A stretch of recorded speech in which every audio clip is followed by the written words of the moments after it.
Hiya guys, and welcome back to Wade's Workshop, and this is going to be part 3 of the little milling vice clamps, the new vice clamps. Okay, let's start this one off with a little bit of viewer mail. A little bit of backstory.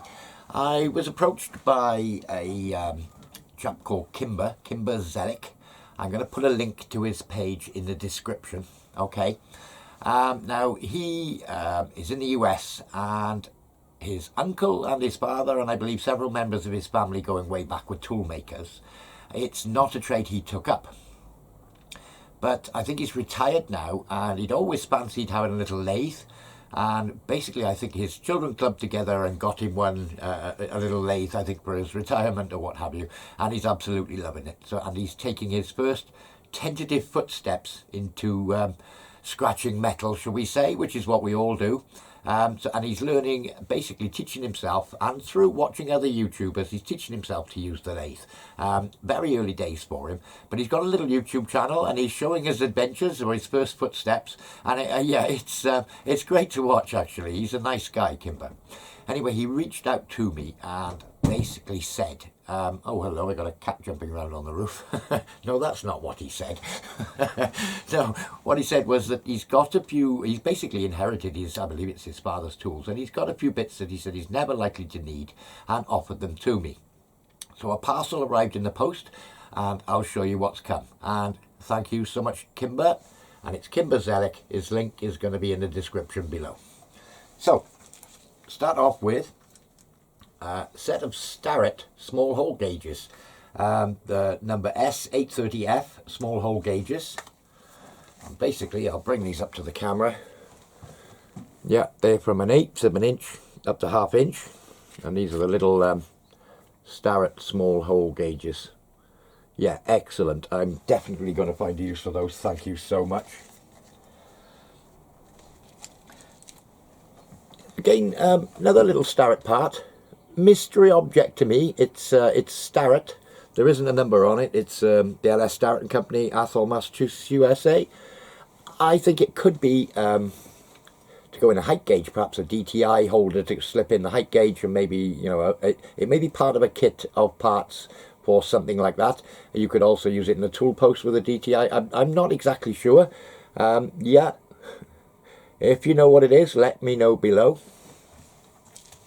A little 8 double-ended Cleveland milling cutter.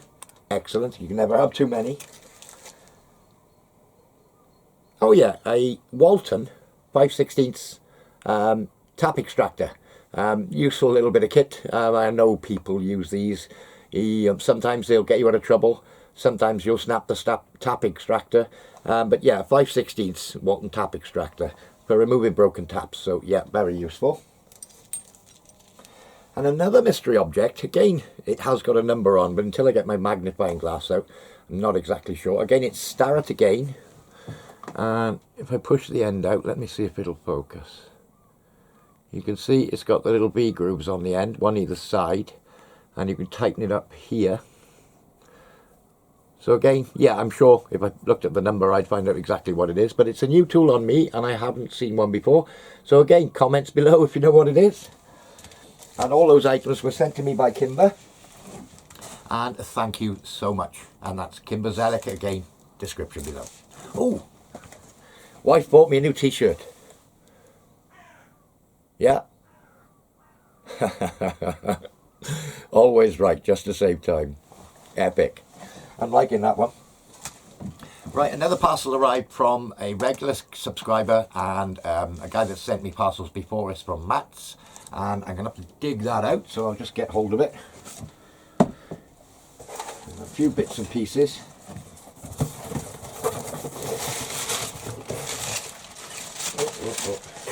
I think there was supposed to be a spill pot in here. I think I just forgot to put it in. But yeah, Matt's, thank you so much. I was on about the acid brushes or flux brushes. 3 little brushes from Matt's. An absolutely stunning, yeah, a stunning drill bit here. I know it's a Sherwood one, but probably Kennedy tools, and it's 9.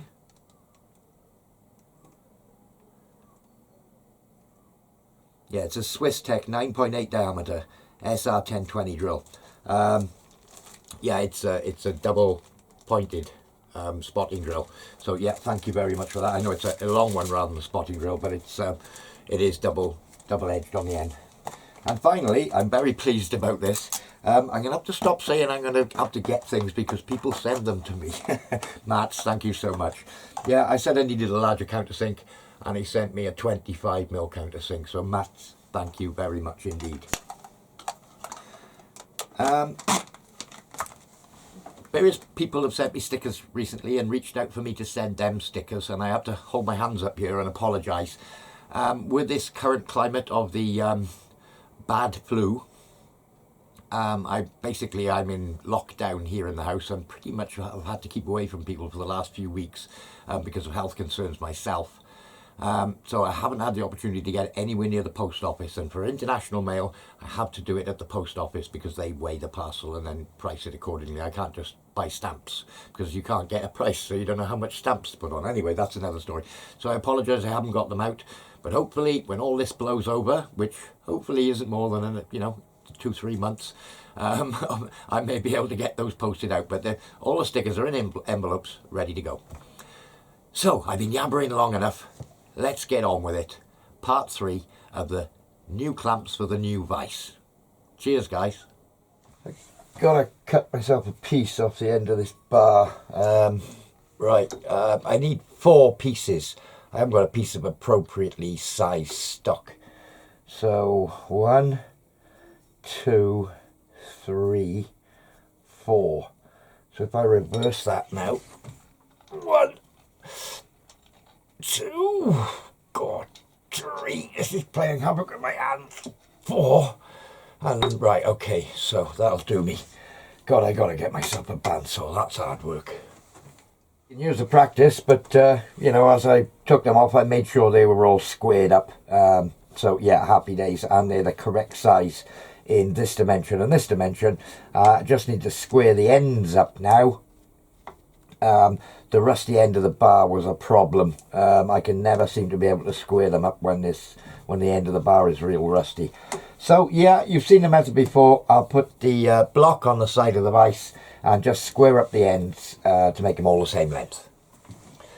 So I just brought the cutter down to the top, set a 0 on the vertical DRO on the Z axis, move the cutter back out of the way and drop down 8mm, which is the full depth that I'm going to want from the top base. I don't know if I've mentioned these are going to be little T-nuts. Now I do have T-nuts in my clamping set, but they're all M10 and I want these ones to be M8. So yeah, having done that, I touched on the outside edge, just the lightest of touches, and the particular size I want is 3mm in. So I've wound the part this way by 2.9, and I'm going to take this cut 2.9mm deep, or the part is 2.9mm into the cutter that way, and I'm at an 8mm depth. And I'm just using a 12mm high speed steel end mill. I've got everything locked up except for my x-axis. So just taking 2.9mm in one cut.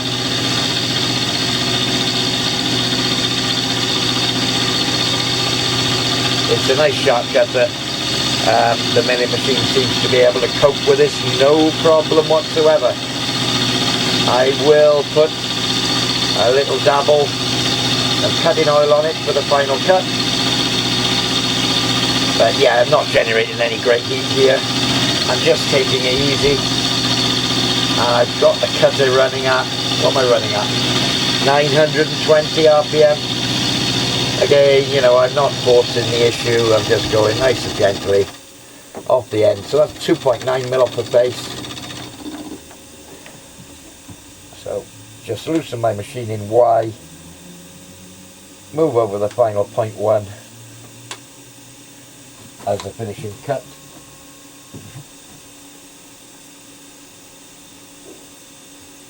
Okay, a little bit of cutting oil.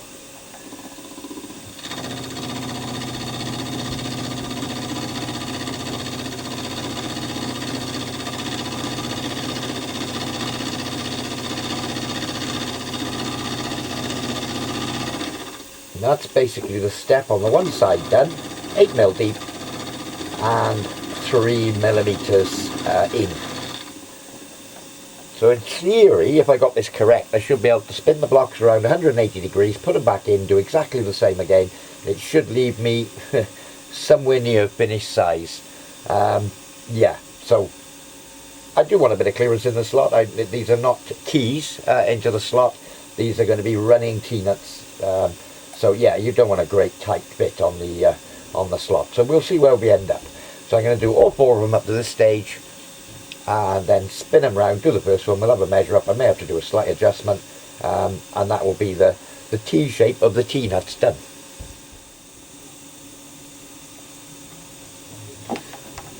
So done all 3 on the one side, and basically I won't back off, so I'm taking about 2.75, 2.8mm. Again by the 8mm deep. Card is tapped down onto the parallel.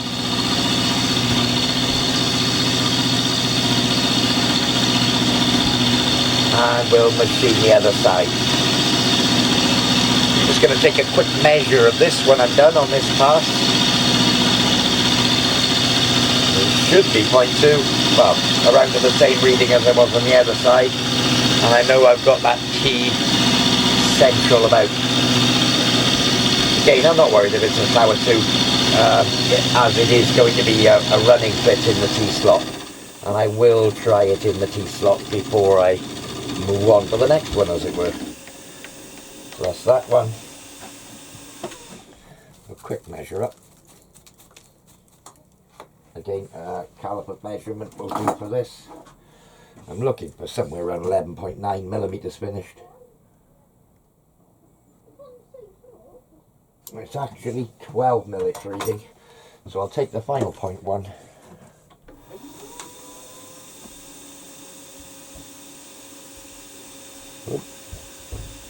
Take the backlash out.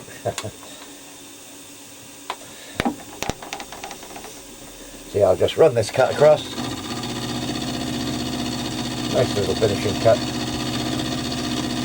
Probably could have this cut there running at a much higher RPM. I'm running about 930, something like that. But I haven't got a copious amount of cutters. I want them to last a bit longer. And I don't want to get them hot. Okay, so I'll try that in the T-slot next.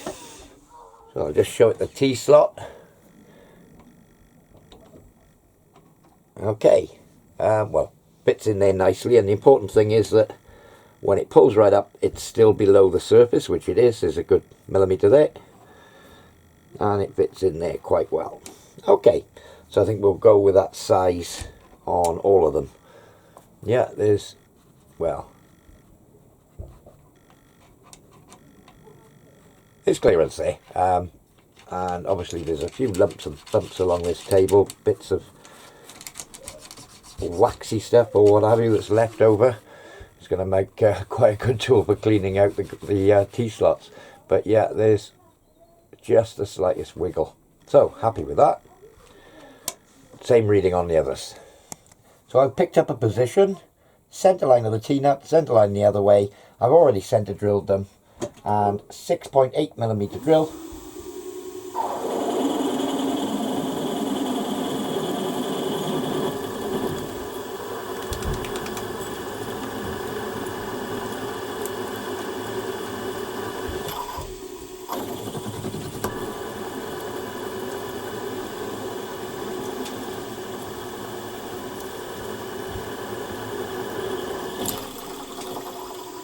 There we are. 4 to do like that. Then we're going to tap the 4 holes, but we're not going to tap them all the way through because we don't want the studs, the M8 bolts rather, to come out of the back. And I may use them for something else going forward, so I don't want to be able to screw the M8 right the way through. I want them to bottom out before they come out of the bottom of the T-nuts. Yeah, several reasons for this. I've never seen it happen, but people tell me that if the thread goes all the way through and bottoms out on the table, the force that can be achieved is enough to crack the top of the T-slots out on the table. I've never seen it happen myself. I've never seen a table with it that it's happened to. But yeah, I mean, obviously some people have come across it. So it's good advice, and I shall follow it. Here we are, 4 little T-nuts. Just need to deburr them all now. They're drilled. I just need to tap them, deburr them, and ready to put to use. I'm just looking at some of the proprietary T-nuts, and they've got a radius in the bottom, on the bottom edge, probably because swarf picks up in the bottom edge of the T-slot. So yeah, I'm thinking maybe I'll do the same, maybe I won't. Yeah, we'll see. I might just put a bit of a larger chamfer on the bottom edge with a bit of a lead in both ends. We'll see. I'm not fussed on doing it, but yeah, we'll see.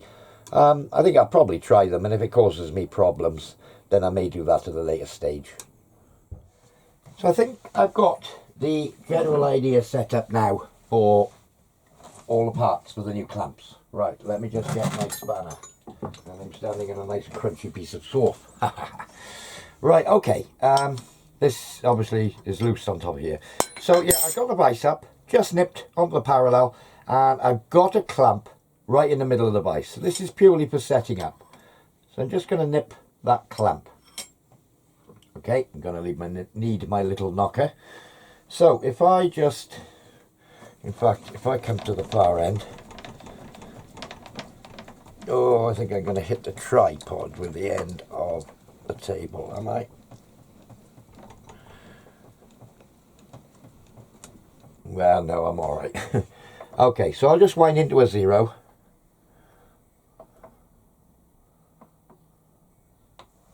Oh, I forgot to mention, I've just roughly set the vise. In fact, I've loosened that off. Let me just roughly set it before I get to a 0. Whoop. This square is very good. Just square the vise to get me in the ballpark. Having done this with my other vise, it's normally within about half a thou, but we'll see. Right, okay, so let's just bring myself to a 0.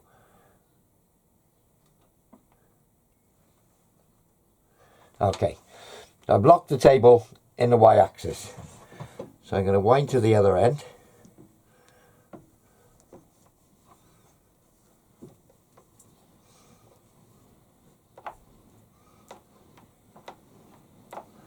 Now I'm a little bit high.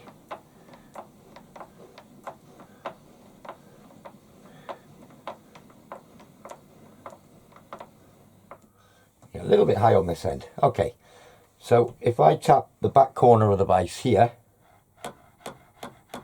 just go back to 0. I think that went so easily. I think I need a bit more nipping on there. Right, okay. And back the other way. Yeah, maybe I went a little far.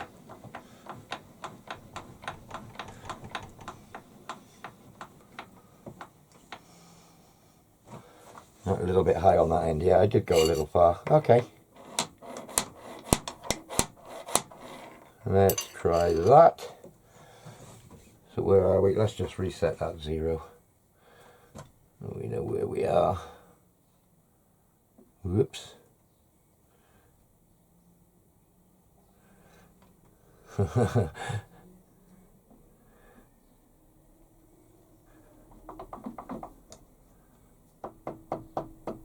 Okay. Bang the tripod with my hand. Yeah, I'm going to have a couple of goes at this, so, you know, I'll get there now.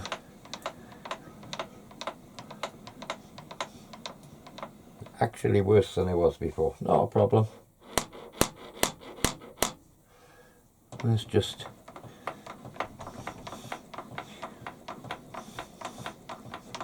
Now we're getting somewhere close.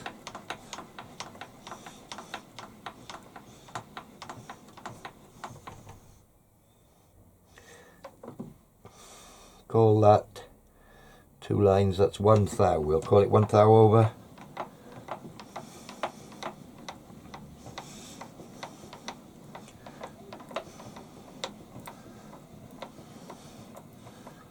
I'm not going the full length of the parallel at this stage because, well, there's no need. Right, still up this side.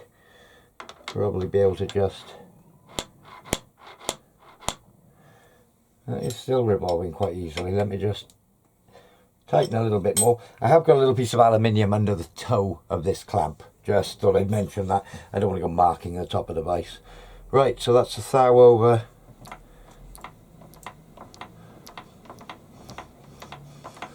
Oh, we're getting down to the fineness of it now.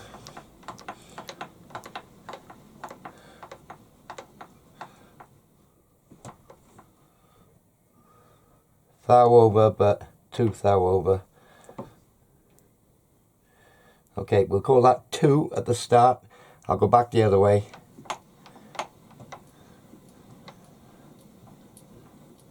Be a bit more gentle with the table, take the wiggling out.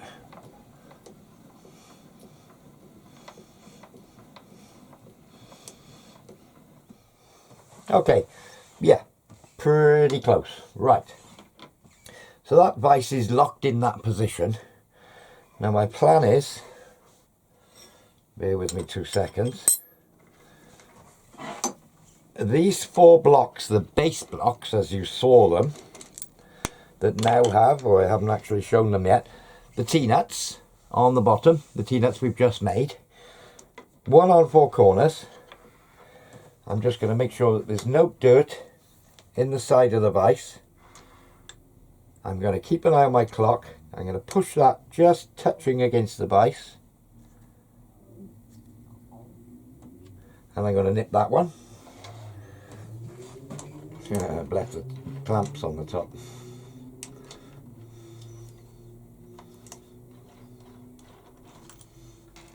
Okay. Put the back one here. Again. Just touching the vise. Make sure my DTI doesn't move. Both of those good. Right, I'm going to lock those solid. Oh, I'm not going mad with them, but yeah. So they're locked solid.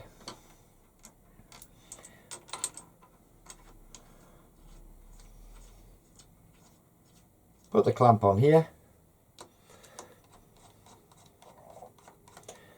So the idea being with these, that because they're up and square to a square face, move just a touch, nothing desperate.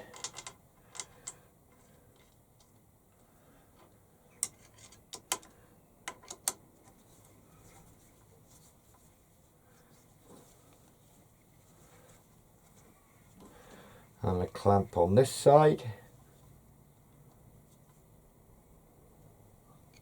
Didn't move. That one needs to go there. Oh, and that one there. Can't quite get in there with my Allen key. Hold on, let me get a shorter little Allen key here. That one will go in there better. Just push that too.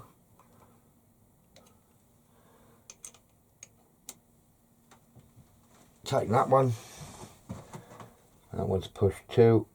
Try not to bang the clock.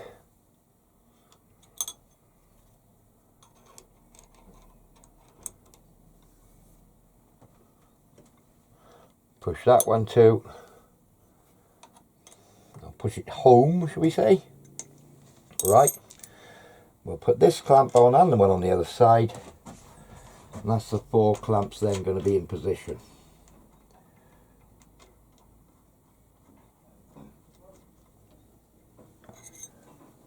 Can I get in there? Well, yeah.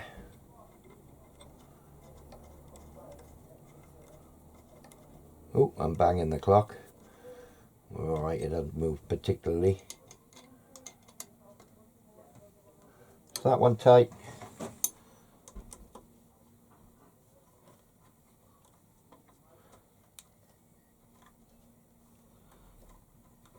And the 4th one.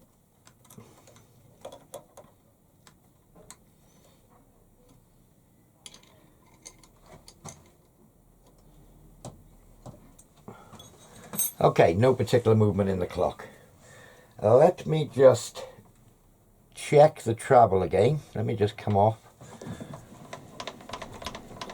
and just make sure, see where we actually are as far as clocking the vise up. Oh, I'm so close to that tripod. That's about as far as I can go. Right, let's just touch on. Get as close to 0 as we can get it.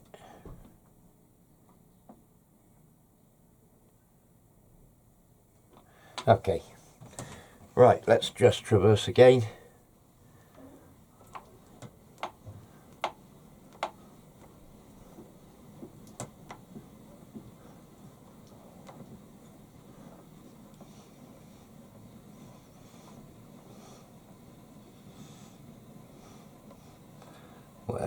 Well, I'm about to thaw out. I could play with that for another half an hour, and I probably will. Right, now the idea is, I've got a splinter in my finger, that I can take that off, get this clamp out of the way, because that's done its job now. And the vise is locked in position. Right, I'm going to undo the 4 clamps, take the vise out, put it back in between these 4 blocks. Now, as you realise, these 4 blocks are keeping that vise square, and that vise should be able to slide in and out of those blocks. I didn't push stupidly hard on them. They may have pinched just slightly, but I'm going to take it out. I might even remove 2 blocks, push it back against the back face, and we'll clock it again and see how we've kept the vise square, shall we say. So I'll pop the 4 clamps off.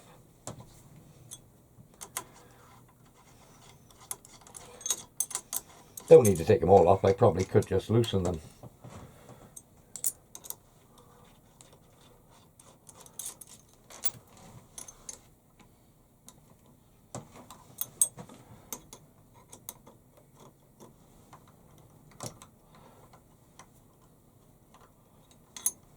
Just loosen that one.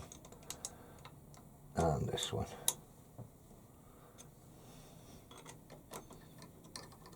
Let's just come out of the way. Out the way of the clock.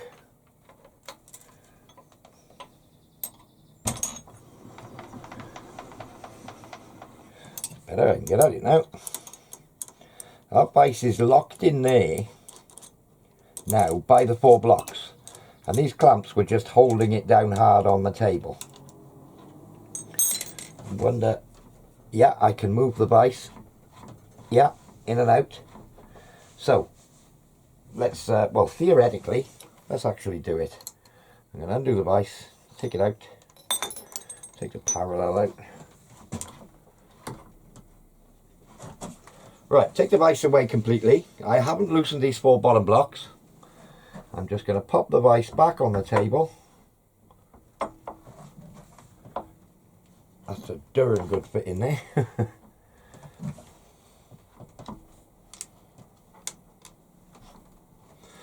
Slide it to where I want it, which is flush to the front of the table. Okay. Pretty much do up the 4, oh, wrong one. Do up the 4 clamps.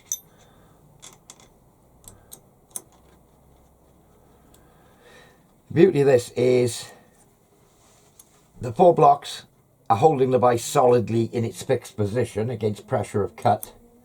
The 4 clamps are holding it down hard against the table. And should I want to remove the vise for whatever reason, I can leave 2 of the blocks in position and just bring the vise back to those 2 blocks and have a automatically be reset for square, or square within a thou or so. If you had a super accurate job, then I'd, yeah, probably go around and clock the vise up independently of the, you know, to get it bang on, as it were. So, right, 4 clamps.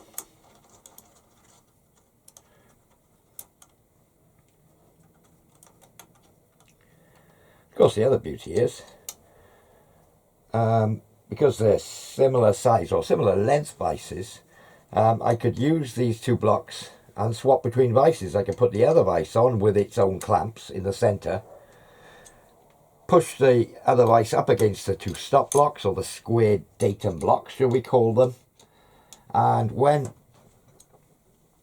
I want to swap between vices, of course I can do that and use the clamps on the other vice. So that's a bit of a bonus. I hadn't thought of that. Right, okay. Yeah, let's put parallel back in. Little key here somewhere for the vice. Oh, that's one key. Okay. Let's just get back to the...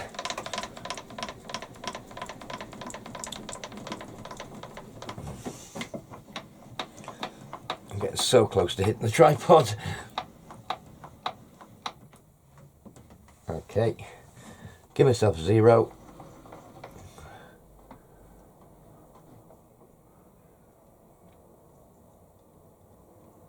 Yeah, close enough.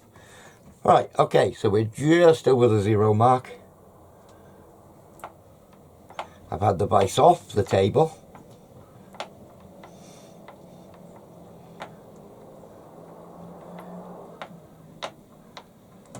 The vise is all locked down. Well, I think that speaks for itself. Quite pleased with the way that's worked out. I hadn't thought of the fact that I could swap 2 vices. I can also use the 2 blocks to put a plate if I wanted to put it on the table. So these blocks may live here, you know, at all the time, either that side or the other side, doesn't matter which pair. But yeah, thought is, a lot of people have mentioned putting a pin through. I could put a pin through one of these empty holes. And I could have clamped down on the pins, that sort of idea, which, yes, I could have done that, by all means, yeah. But what I'm looking at is, let's just going to pop the vise back. That will give me, should be prepared, it gives me 70mm. I can't see me needing a much greater amount than that going forward, and if I do, then there's lots of other ways I can do it. Yeah, I mean, it's no problem. I mean, if I were on parallels and had something wider, I could always move these outer blocks to the center slot and use the rest of the vise, so that wouldn't be a problem either. As long as I leave 2 of them clamped up at any one time, we're not going anywhere. So I could theoretically, let's just have a look. Yeah, I could remove that one, put it in there, clamp there, and as long as the job were on parallels outside of this clamp, can't see me having any problems. So, yeah, I think there are a million ways to do it. Another way I could have done it was to put 2 pins in through the back, and had a plate that dropped in there, and perhaps then a bolt through the plate that clamped up on a T-nut underneath. But I would have had to have brought the vise much further back on the table, which wouldn't have been a great problem. But yeah, as I've said very regularly, there's 101 ways to do every job. Everybody's got their own thoughts on it, and these just happened to be my thoughts when I started. So yeah, I'm happy with how it's turned out. It's looking good as far as I'm concerned, and I've got that extra versatility. Bear with me 2 seconds.